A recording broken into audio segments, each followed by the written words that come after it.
Hi everybody and welcome to our channel, My Dad Says Audio. If you've been here before, welcome back. If you're new here, welcome. Today we're going to be doing a video on my Thorens TD160. It's not technically a super, but I've had a Thorens 160 prior to this, and the bearing on this one is noticeably larger, so it's better quality. Dad, what can you tell us about the Thorens? Okay, this is quite a nice example of a TD160. I've done quite a bit of extensive work to this, and Ben also has organised to get this lovely plinth made for it, which he will discuss shortly. I thought we'd just run through and show you what we've actually done to this. At the moment it's spinning, so we'll just slow it down. It's got a Michelle type clamp, which is quite lightweight, but also effectively holds the record down. An acrylic mat, which is quite neat. A good interface for the record, and of course the Thorens platter, which is quite neat. We've done quite a few mods to this. You might look here, it hasn't got the usual Thorens plastic pulley. This is a pulley from Audio Salente of Italy. So that's one mod.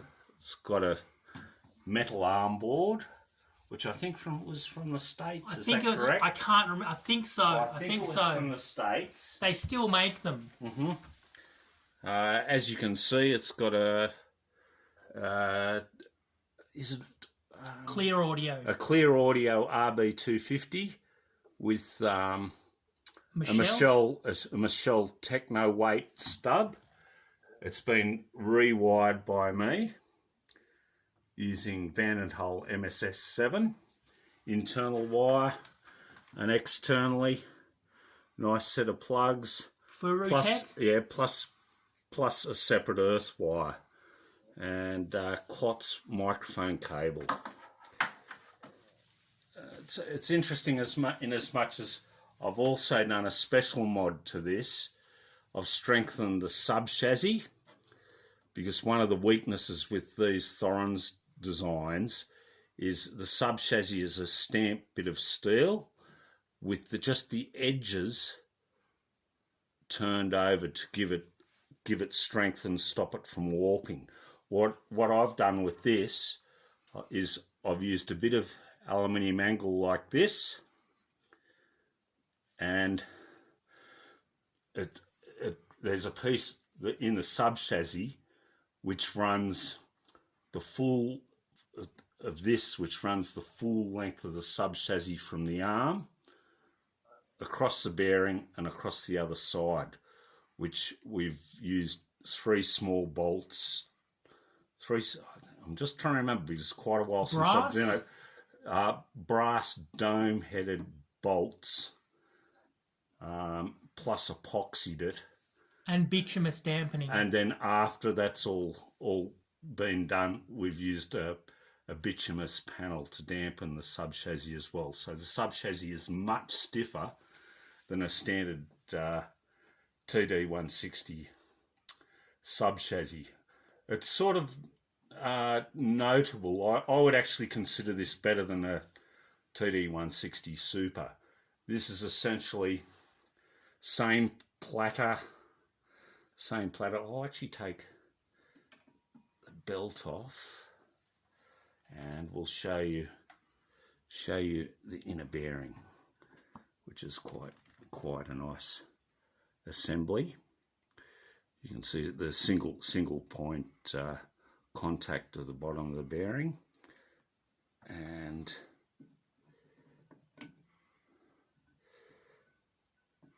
that's quite nice. The difference between this and a TD160 Super, and 160 Super, the only thing was it used to have a slightly better plinth than the standard 160.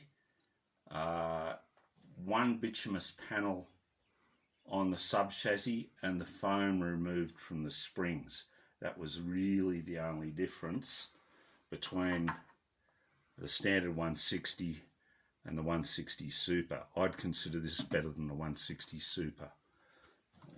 I'll just replace that. There we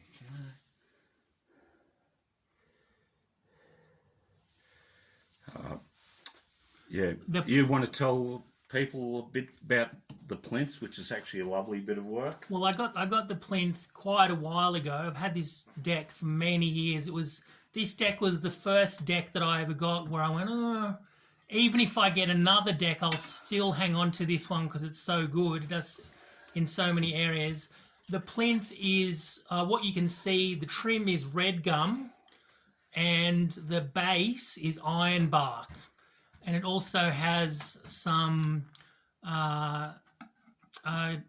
Corian pieces with metal spikes to isolate it. It's made a huge difference to the sound, because if you've ever seen a standard TD160 plinth, it's really lightweight and cheap. The rest of it's good, but it really, I've seen a few people do the same mod, and it does make a difference to change the plinth over to something more substantial. And another thing my dad will tell you a bit about is the cartridge, which is a bit of a Greek tragedy, unfortunately, because he got a Denon, brand new practically, Denon Dl103, took it out of the plastic body, which is, you've got to have nerves of steel to do that. And he did that successfully. Then he rebodied it in this machined, I think it's machined aluminium. Yeah, it was from Germany, that body. From Germany, yeah. Mm.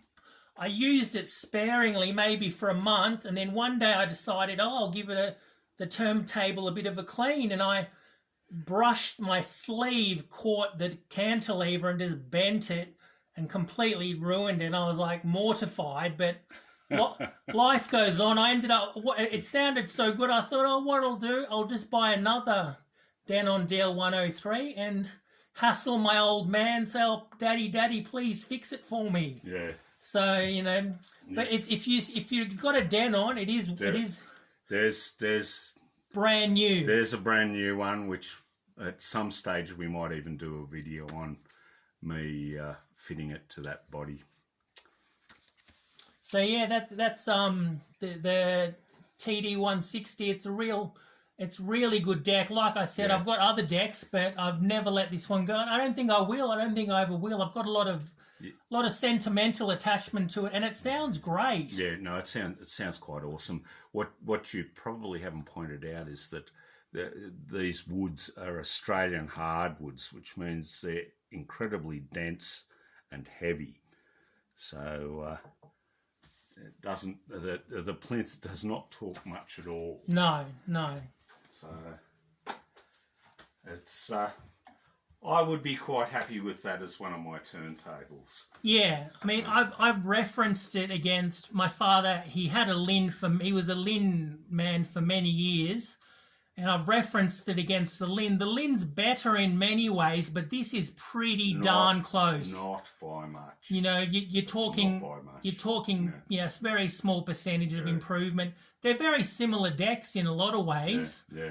And depending on which Linn and which tone arm, it's who knows which one's better. If you've got a cheap Linn arm compared to the modded out Rega, then the Thorens could edge it out in some areas. But yeah, it's basically, if you can't afford a Linn and you can find one of these for a good price, as you can see, you can modify them quite extensively and get them sounding fantastic. I actually saw recently online a gentleman he'd redone the plinth, and he put an SME Series 5 on there. And I messaged him. I said, your one might actually be better than mine. So it's probably, the SME 5's probably too good for this deck in some ways, as good as the Thorens is. But yeah, that just goes to show that, you know, it's quite a worthy deck. Yeah, it's interesting to note with these, it's quite a tried and true formula, probably because the 3-point suspended sub-chassis turntable started probably by AR, then there was the TD150 from Thorens, obviously the TD160 from Thorens as well, and also from Ariston. There's RD11? Ariston RD11. Well, Ariston actually made quite a few different models, but yes, notably the RD11. And obviously Lin have all followed the same sort of formula. All right, I think that's pretty much covers it. Thanks for watching, guys. If you enjoyed the video, please consider liking, subscribing, and commenting. It really makes you're all every little bit matters to us. We're just a new channel, so it all helps. All right, guys. Until next time, have a good one. Bye.